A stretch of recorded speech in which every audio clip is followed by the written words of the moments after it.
Assam natural T factory বন্ধ করো বন্ধ করো বন্ধ করো কয়লা চিমনি বন্ধ করো বন্ধ করো বন্ধ করো কয়লা চিমনি বন্ধ করো বন্ধ করো বন্ধ করো কাকডুঙা অঞ্চল প্ৰদূষণ মুক্ত কৰো এই দাবী মানিব লাগিবই কয়লা চিমনি বন্ধ কৰক কয়লা চিমনি বন্ধ কৰক আমাৰ দাবী মানিবই লাগিব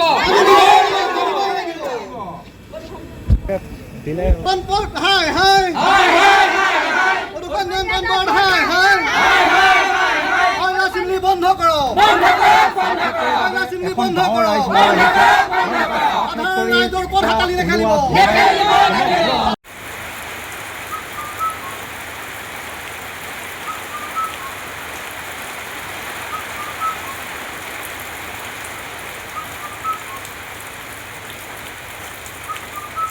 আসাম নেচাৰেল টি প্ৰডাক্টছ নামৰ এটা চাহ উদ্যোগ আজিৰ পৰা ঠিক 7-8 বছৰ চলি আছে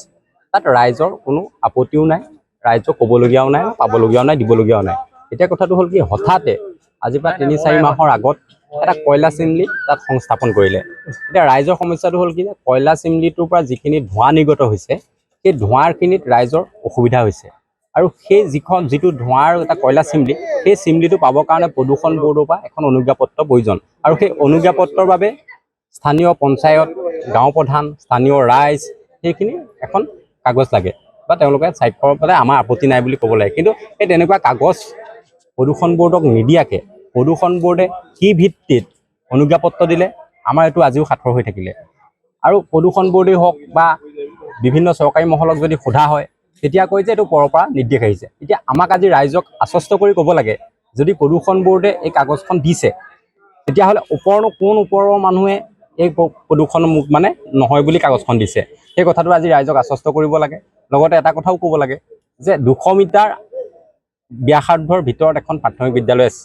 সেই প্ৰাথমিক বিদ্যালয়ৰ পৰিচালনা সমিতিৰ আপত্তি আছে অভিভাৱকৰ আপত্তি আছে ছাত্ৰ ছাত্ৰীসকলৰ সুৰক্ষিত ভৱিষ্যতৰ কথা আছে জৈৱ বৈচিত্ৰ্যৰ কথাও আছে তেতিয়াহ'লে কিন্তু কি যুক্তিত আৰু কি ভিত্তিত অনুজ্ঞাপত্ৰখন প্ৰদূষণ বৰ্ডে দিলে সেই কথাটো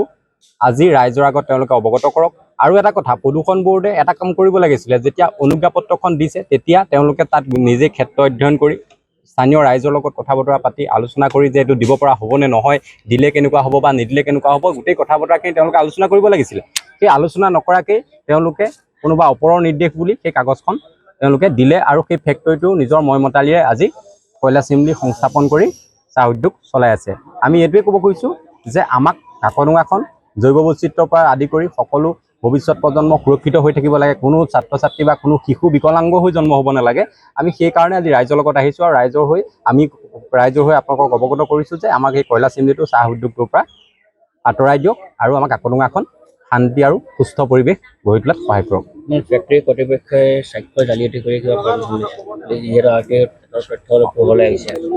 সেইটো চাব যেতিয়া পঞ্চায়তৰ কৰ্তৃপক্ষই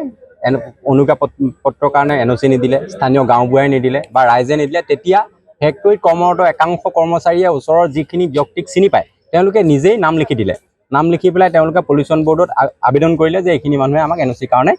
স্বাক্ষৰ কৰিছে কিন্তু পিছত গম পোৱা হ'ল যেতিয়া RTI মাৰিলে তেতিয়া ওলালে যে এইখিনি চহী ভুৱা যাৰ নাম ধৰক পাপু বৰা বা জগত বৰা সেই জগত বৰাজন ফেক্টৰী মানুহে চিনি নাপায় পাপু বৰা বুলি লিখিছে আজি জীৱন ৰাজখোৱা নামটো জীৱন শৰ্মা লিখিছে ধৰক তেনেকৈ ধৰণে কথা বতৰা লিখি NOC কাৰণে এপ্লাই কৰিলে আৰু সেই ভুৱা কাগজকে লৈ প্ৰদূষণ বৰ্ডে NOCখন প্ৰদান কৰিলে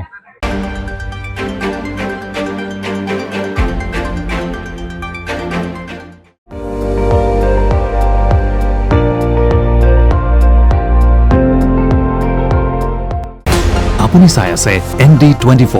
সৰ্বশ্ৰেষ্ঠ নহয় সৰ্বোত্তমৰ দৌৰত